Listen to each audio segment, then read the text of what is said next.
Hello, welcome to everyone in this video. This is our lecture number 53. আমরা class 11 ফিজিক্সের যে MCQ সলিউশনের series করছিলাম সেখানে আমাদের ফ্রিকশন চ্যাপ্টার আর ডাইমেনশন আর 1D মোশন এই তিনটে চ্যাপ্টার কমপ্লিট হয়েছে। তারপর ভেক্টরটা শুরু করেছি, ভেক্টরের সাঁতরা পাবলিকেশনের বইটি থেকে কমপ্লিট করা হয়েছে। এবারে আমরা আজকের ওয়ারি মজুমদার মাইত্রী মানে ছায়া প্রকাশনীর বইয়ের এমসিকিউগুলো সলভ করবো। আজকে 10টা কোশ্চেন দেখা হবে, চলো শুরু করা যাক। প্রথম কোশ্চেন আমাদের বলেছে A vector plus B vector যদি A vector minus B vector হয় তাহলে কোনটা সঠিক। তাহলে A vector plus B vector equals to হচ্ছে A vector minus B vector. তো আমরা এই এ ভেক্টরটাকে যদি এপারে নিয়ে আসি তাহলে A vector minus A vector, ওদিকে হচ্ছে minus B vector minus B vector, তাহলে zero vector equals to minus two B vector.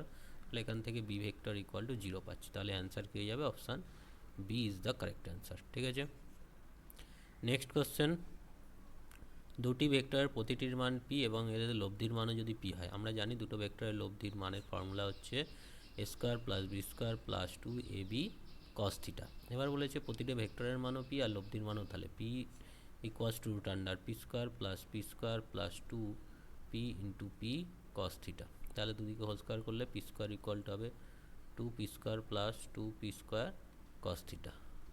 তাহলে পি স্কোয়ার ইকুয়াল টু হচ্ছে টু পি স্কোয়ার যদি কমন নিই ব্র্যাকেটে one plus cos theta, P square কেটে যাচ্ছে, এদিকে হাফ হয়ে যাবে, তাহলে half equal to one plus cos theta. তাহলে এখান থেকে কী পাচ্ছি? Cos theta equals to half minus one, that is minus half. কসের 120 ডিগ্রির মান হচ্ছে মাইনাস হাফ, তাহলে থিটা ইকুয়াল টু হবে 120 ডিগ্রি। তাহলে অ্যান্সার কী হয়ে গেল? Option C is the correct answer. Next কোশ্চেনে যাই, দুটি সমমানের বল একটি কণার উপর একযোগে ক্রিয়া করে। দুটি সমমানের বল একটি কণার উপর একযোগে ক্রিয়া করে। বল দুটির লব্ধি তাদের প্রত্যেকের মানের সমান হলে বল দুটির মধ্যবর্তী কোণ কত?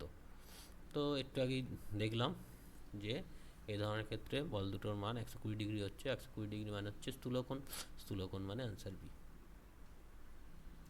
মানে এ ভেক্টরের মানও পি, বি ভেক্টরের মানও পি, আর তাদের যে যোগফল সেটাও মানও পি। তাহলে অ্যান্সার হয়ে গেল স্থূলকোণ, মানে এটা আগের অঙ্কটা।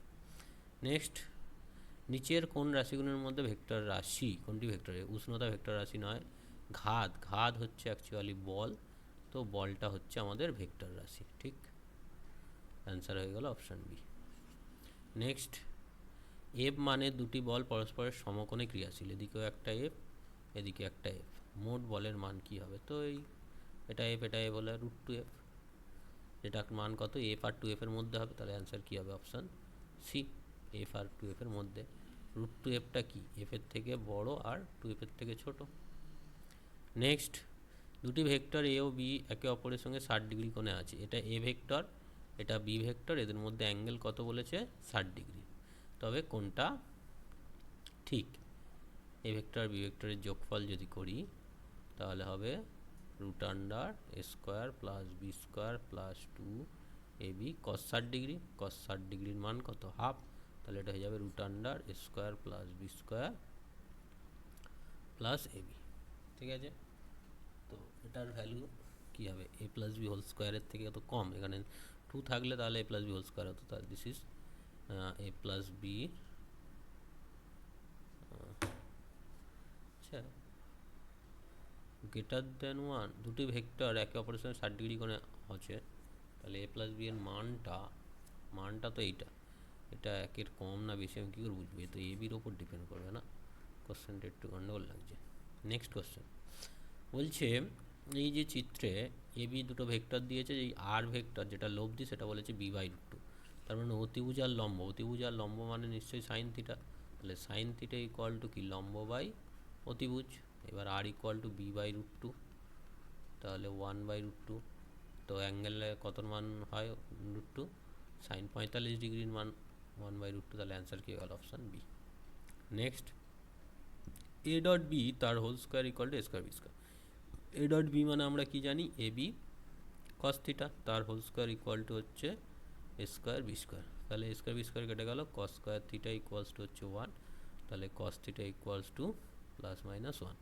প্লাস ওয়ান হওয়া মানে হচ্ছে কসের জিরো, থিটা জিরো, আর মাইনাস ওয়ান মানে পাই, তাহলে হয় দুটো ভেক্টর এরম আছে অথবা দুটো ভেক্টর এরম অপোজিট রয়েছে, তাহলে এ বি এর সমান্তরাল, এ বি এর সমান্তরাল। সমান্তরাল হয়ে গেল। তাহলে অ্যান্সার কী হলো? অপশান এ হচ্ছে অ্যান্সার। অ্যান্সার হয়ে গেল option A. Next question, A vector equal to B vector plus C vector. A ভেক্টরের মান দেওয়া আছে, বি ভেক্টরের মান দেওয়া আছে, সি ভেক্টরের মান আছে, এ আর সি এর মধ্যবর্তী কোণ। এ আর সি এর মধ্যবর্তী কোণ কত জানতে চেয়েছে। তো এ আর সি এর মধ্যবর্তী কোণ যদি আমি ট্যান থিটা ধরি, যার সাথে কোণ সেটা এখানে অন্যটা সাইন থিটা, অন্যটা কস থিটা। আচ্ছা, 3 4 5, 3 4 5 তো আমরা জানি পারপেন্ডিকুলার হবে। এটা পিথাগোরাসের সূত্র, এটা 3 3 3, এটা 4, এটা 5। 5টা হচ্ছে আমাদের এ ভেক্টর বলেছে। আচ্ছা, 3 আর 4 হচ্ছে বি আর সি।